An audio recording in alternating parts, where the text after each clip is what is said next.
Previously on X-Men.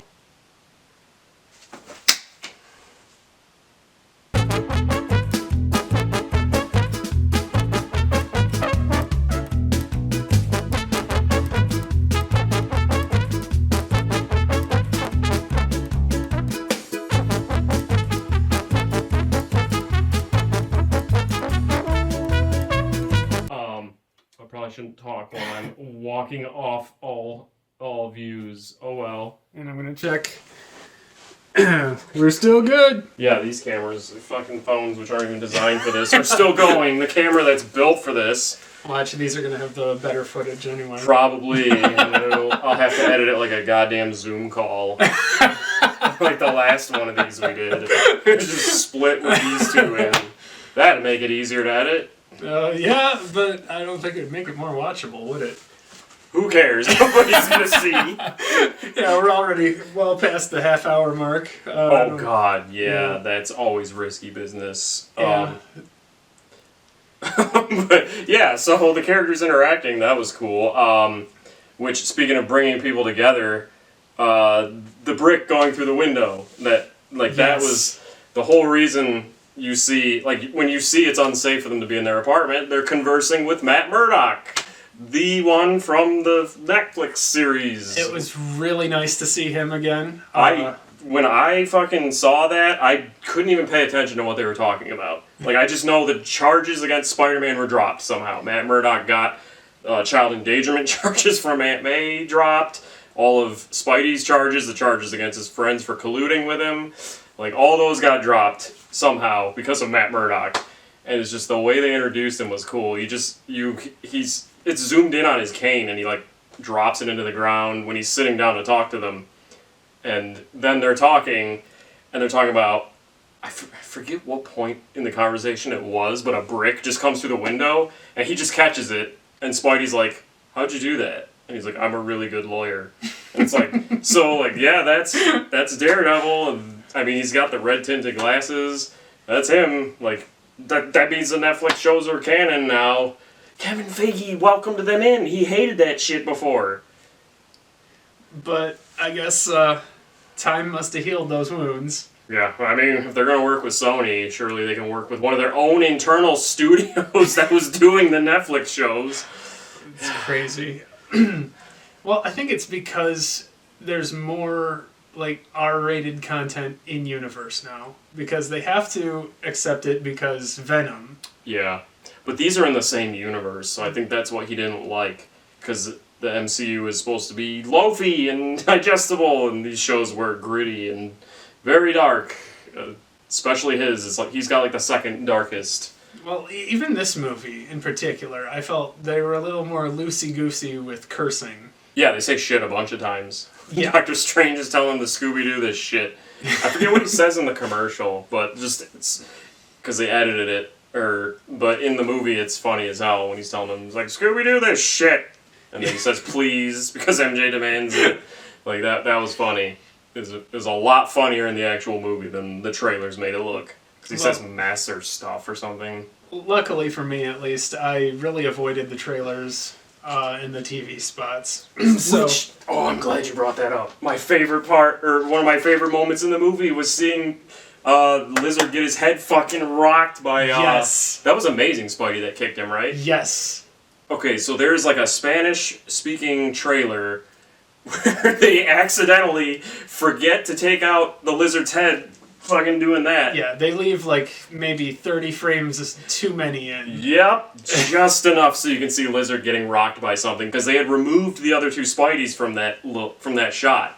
So it's just Tom Holland jumping at the villains. And then all of a sudden, Lizard's just... Yeah, like his neck just broke on its own. And it's just amazing. People completely and perfectly mapped out exactly what happened in like diagrams and drawings of like Andrew Garfield Spidey doing like a flip kick. Front flip and then like drop kicking Lizard square in the face. People predicted that perfectly, and that is exactly what it was. And no one, I don't think, except for like the common mass fan moviegoer, everyone else fucking knew about that. Like, none of us were surprised. We're like, yeah, that's Garfield kicking him in the fucking head. And it was. That's exactly what it was, and it was so satisfying. Yup. Like, I paid perfect attention to that. I do not know what the other Spideys were doing in that frame, because I wanted to see if that was exactly what people predicted, and it was amazing. It was perfect. I was so zoned in on that. Everything else was being tuned out the exact same way it was when Matt Murdock showed up. Yep. Which is another thing they lied about. But yeah, it's like I'd rather they just not comment on things than outright lie to us. Just don't fucking well, if they corner them and they say no comment, then yeah, I know. But they could just say I can't legally say yes or no.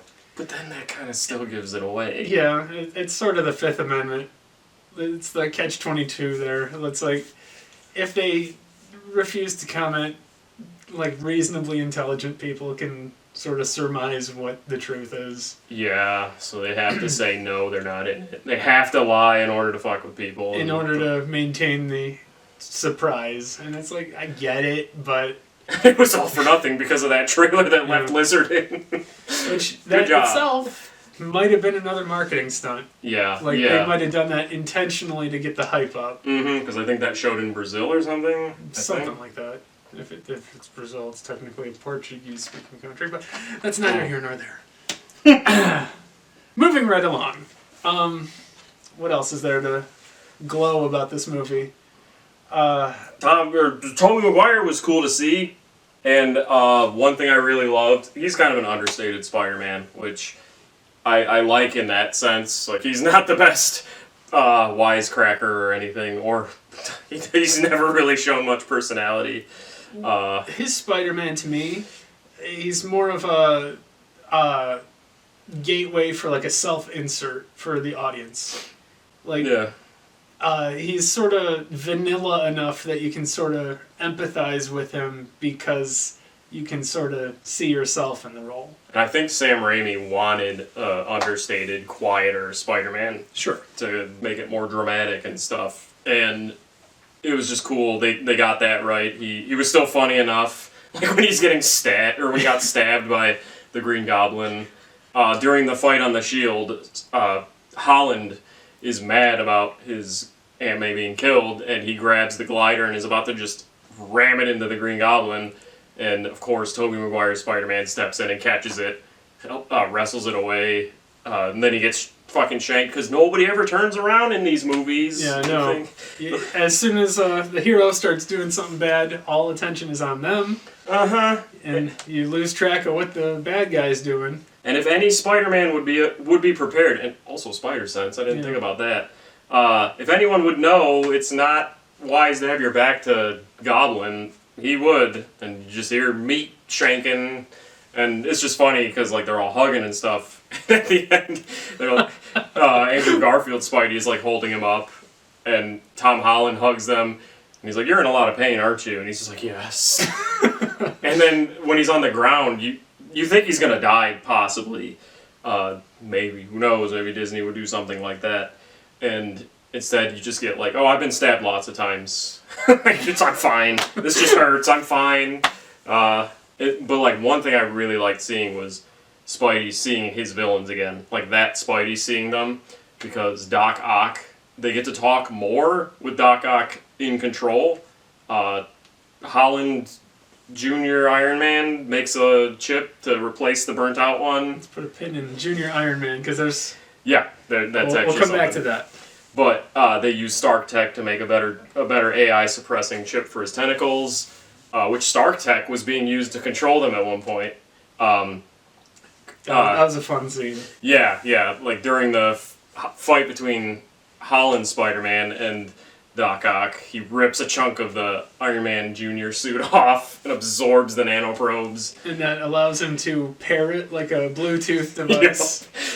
and take over the tentacles. Yep, So fun. Which that just defeats Doc Ock. Yeah, he's just done after that. Yep, because he's like Tom Holland Spidey's wrapping a tendril around him. He's no longer a threat for the rest of the movie. Yep. At that point, Yep. It's great. They've kidnapped him. He wants nothing to do with being cured because the tentacles are the ones that are like in control of him when he's a villain. So he has no interest in being reformed. But they make the chip, kidnap him using the tentacles. They put the fucking chip in to replace the broken one. And he's a good guy for the rest of the movie. He's himself again. Yep. And they do a cool thing where Electro has Garfield Spidey trapped, while Sandman's helping keep them all trapped in the Statue of Liberty.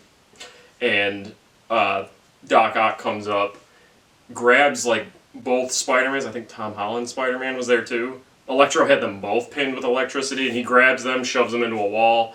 He's like, I got this. And then he grabs Electro and shoves... The arc reactor. Yep. That he took from the fabricating machine. Yep. Yeah, and he rips that out and throws this thing that was sucking his energy out, which they had put that on earlier, and it was supposed to cure him, and he ripped it out because he decided...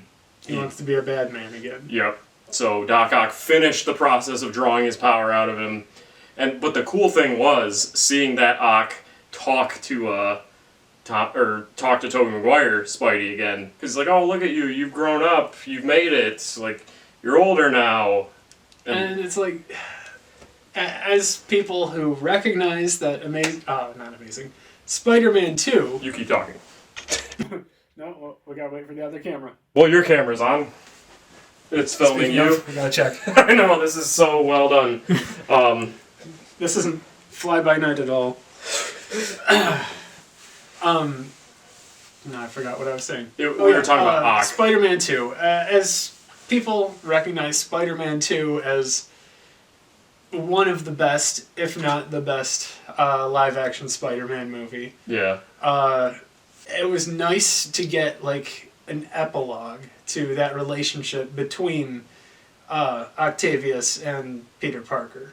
And the movie is 17 years old at this point. Yeah. And it was just touching to see that interaction happen, because in that time, Tobey Maguire's Spider-Man had aged 17 years. Yes. They make no illusion about the Spider-Men, looking older than they actually are. They've actually aged along with the audience at this point. Yep. So it was touching to see that. Meanwhile, Green Goblin looks a lot older, and they just don't even care. They don't care to... Which is nice. They didn't try to de-age him or anything, but he was a lot older. But yeah, I love that interaction, because it's like, oh, this is bringing back feels. Yeah. I feel like Sandman got a little shortchanged in that regard. He did. It was cool when he first showed up, and he's helping Holland Spider-Man. Yeah. Not realizing it's not his Peter Parker. Yeah, and then his motivation for turning was terrible. Yeah. But he's one of the weaker points in the film. Like, I get, they wanted to have representation of each of the three. And having two goblins would have been weird, and bringing Topher Grace Venom in would have spoiled their plans for the next Spider-Man movie, presumably. And he wasn't really the best.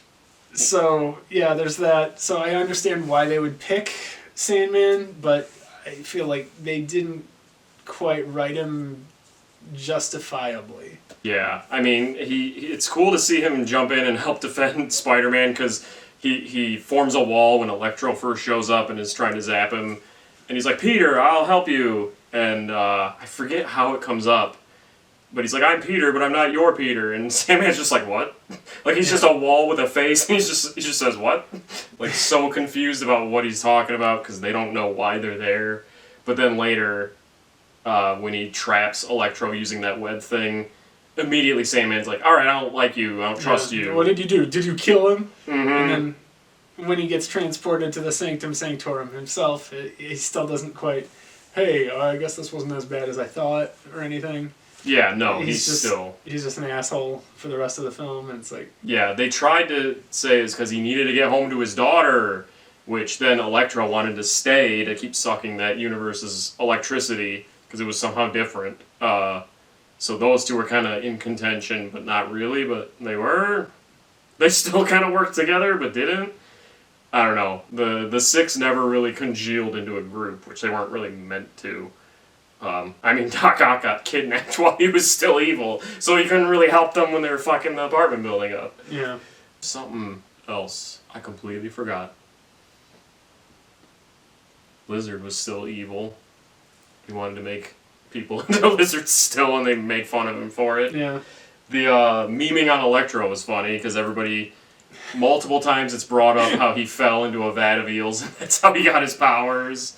And I just like how everybody just sort of accepts it. It's like, oh, yeah, that'll happen. Yeah, and even when he's talking about it, he knows it's dumb sounding. Like when he's bringing up his origin, he's saying it in a tone where you know he's not too happy about how it happened. And then Sandman brings up, he's like, I fell into A super collider. Yeah, and they're like, you gotta be careful where you fall. It was just so dumb.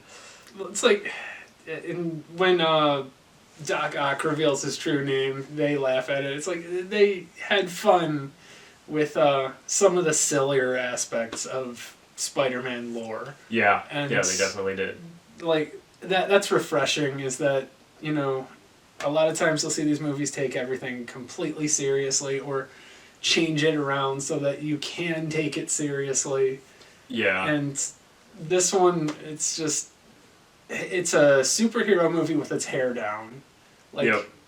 They know it's silly, and what people are coming for is to see these characters interact, and they give you that, and it's so satisfying. Yeah, it was nice. It was just really cool, too, to see them in the suits again. Like, that gave me Peter tingles. It tingled your Peter?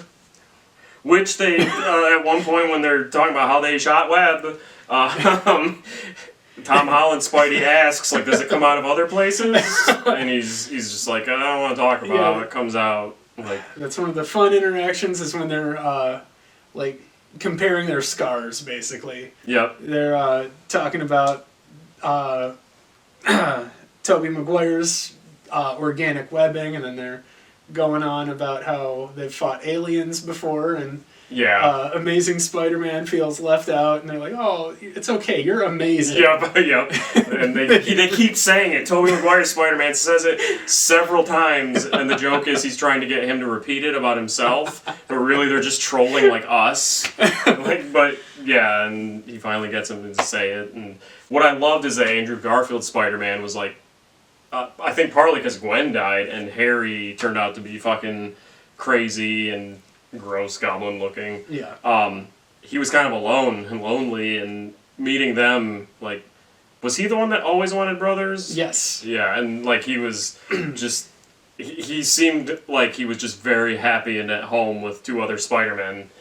And then before they split off and go, you know, head first into the final battle, he's like, wait a second, I love you guys. Yeah.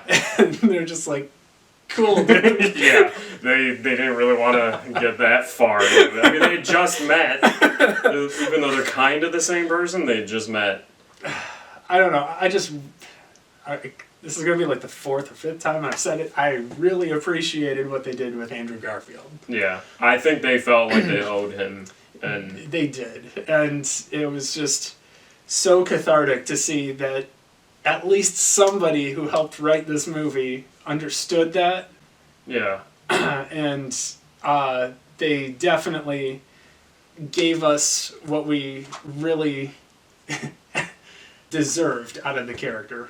Yeah. And it was just, even with Tobey Maguire being able to come back after Spider-Man 4 got canceled and 3 was a total shit show where they just overrode what Raimi wanted to do with it, that was cool for him to get to come back too.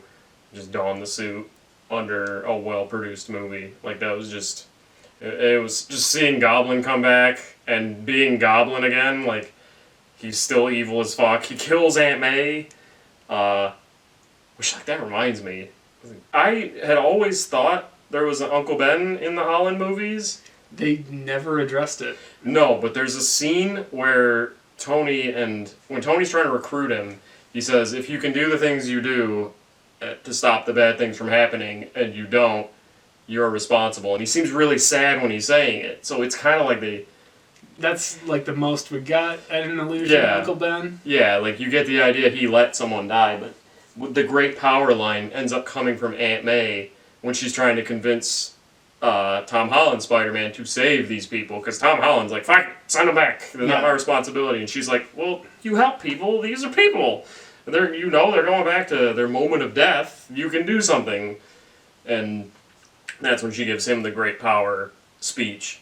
So this movie made it a little more clear that Uncle Ben just doesn't exist. You don't see his grave either when he's standing at her grave. Right. I thought they were going to zoom out and show the family, but it's just her grave. Like, I don't think Uncle Ben must have run out or something, or just never existed. I feel like they did that to make Aunt May's death more poignant to the character and give him something more fresh to relate to Tobey Maguire and Andrew Garfield. Yeah, because that's what leads to them bringing up their Uncle Ben's and then Gwen. Which, those are the wounds that never heal. Like Tobey Maguire, he says it's never quite the same, and Andrew Garfield, it's still fresh in his mind, his failure to save his girlfriend. Yep. And they even imply that he went on a vengeance spree of beating the fuck out of villains. Yes. He said he stopped pulling his punches as much when he was just consumed with anger and had to kind of get himself out of that funk. And I feel like that was, like, sort of an allusion to Last Stand Spider-Man. And yeah. It's interesting to see that that's where they would go with Andrew Garfield's Spider-Man. Yep. And just the two of them were just trying to get him out of... Well, because Tobey brings up accidentally killing the guy that he thought killed Uncle Ben, because that ended up being Sandman for some bullshit. But the guy he thought it was, he killed him, and it didn't. He said it didn't help things.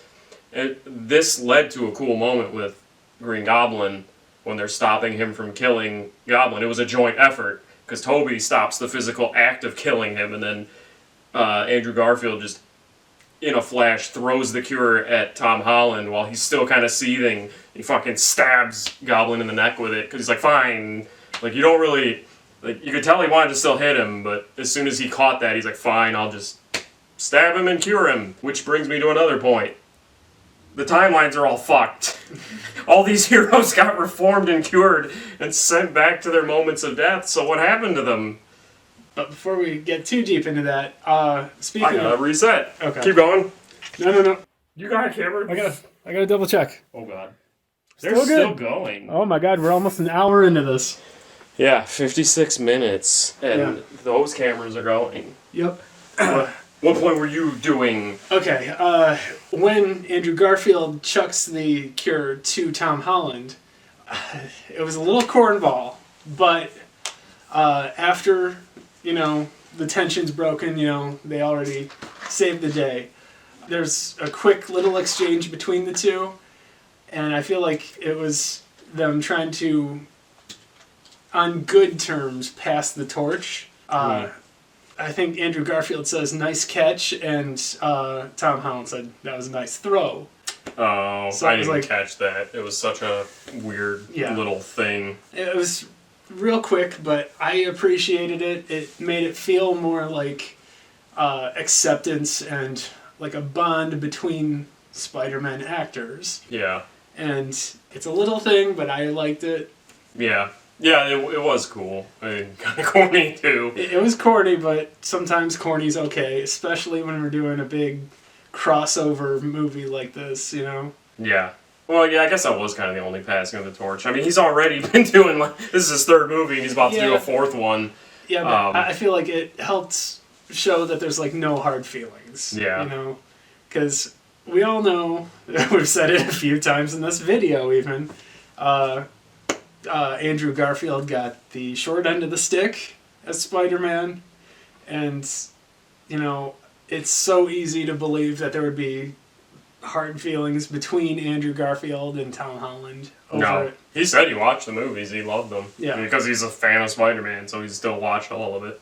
And it's just nice to see, little pleasantries between the actors, even if it's in character, Yeah. But speaking of the movies, back to the villains being thrown back to their moments of death. What the fuck's gonna happen to them? The whole point was to save them from those fates. Like Green Goblin, I guess he gets put back and doesn't try to impale Spidey with the glider. That's fine, I guess, and that's gonna change his fucking timeline a bit. Tobey Maguire's Spider-Man would be like, fine, I guess you didn't.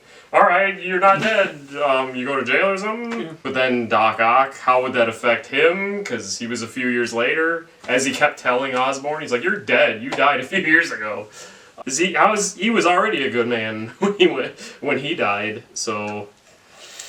But like Electro... That's the one I'm most worried about, because it's like, he says that right before he got pulled into this universe, he was doing the part where he draws in all the power. Mm-hmm. If they cured him of his ability to, capacitate the power, he's about to go back to his universe and fry. Yep. And Doc Ock is fucked still because he had to die to stop the power of the sun in his hand, which was cool. They kept referencing that line. But yeah, he's dead. They saved him for nothing. He's dead. What's he gonna do? Lizard never died. Sandman never died. Didn't even really need to be cured. He's just a bad man. They had to stop him being a bad man. No reason. He was already reformed. And maybe Sandman got pulled out of his timeline as he was like drifting away in the sky. So it's just gonna be some dude tumbling through the air. And Spidey knew that. That's why he's like, I finally killed the fucker that shot Uncle Ben. He knew when he was curing Sandman that he'd be sent back to the moment where now he does die. Damn. A new arc where Tobey Maguire's Spider-Man has turned evil and vengeful. Yep. Than the opposite of the others. Oh. Back to the Spider-Men themselves, something I just want to touch on really briefly. The sort of relationship between the Spider-Men. Tobey Maguire sort of takes like a paternal role. Yeah. He's the most experienced and, insightful to them, and he's the one that jumps in to stop Tom Holland from doing something that he knows Tom Holland's Spider-Man would have regretted. At risk to himself. Yes. Yeah, he had to know he was probably going to get shanked. And Andrew Garfield is sort of like the excitable middle child. And yeah, of course, we got Tom Holland being the young, naive, youngest brother of the trio. And yep. It's just, that dynamic really worked. It's something you didn't really see Into the Spider-Verse. Yeah, because it was just a significantly older Spider-Man and a really young new one. And then Gwen Stacy, Spider-Girl, Ghost Spider. Yeah. And then, 3... I hate to say it, but they were kind of filler characters. Yeah, just random Spider-Man they brought in with different extreme... what's the word? Details or something. Yeah. 3 varied... interpretations of the character. Yeah. And I get what they were going for, and I still say Into the Spider-Verse is a fantastic movie. Yeah. But this one, there's not really the extra characters. Yeah, it's just the 3 that are established. It's the ones that you want to see. Yep. And it's focused on them, and it just plays out really well. And it's just amazing that this is the most ambitious crossover ever. Because it's 3 Spider-Men from 3 very different eras, 3 different universes. 3 distinct feels to the films, and they translated that well into one cohesive film. And got 2 actors who were very much done with the franchise back into the movie. It was nothing. One thing I really loved was how their teamwork sucked at first. And they all regroup on the Statue of Liberty and they're like, man, we suck. It's we've never worked as, in a team before. Yeah, and it's Holland Spider-Man who's like... I was in the Avengers. And Toby... That's great. Yeah, Toby What are the Avengers? I love that because of how excited he was, because he thought that meant something. And how is this helping? Yeah. I don't know why he was so excited. He's like, that's great. Who are they? And he's trying to describe him. He's like, Iron Man, Captain America. Yeah. And that was just so good. And then that's when Toby snaps because he's listing all these superheroes off that were in the group, and he's like, I don't know who any of them are. How is this helping? But that was the cool moment because he brings them up because he's like, I know teamwork. I worked with a team before. You're used to working alone. And yeah, like that was how they regrouped and had good teamwork. And that was a cool moment when they all jump off and they're all like, yeah! I loved that. Oh my god.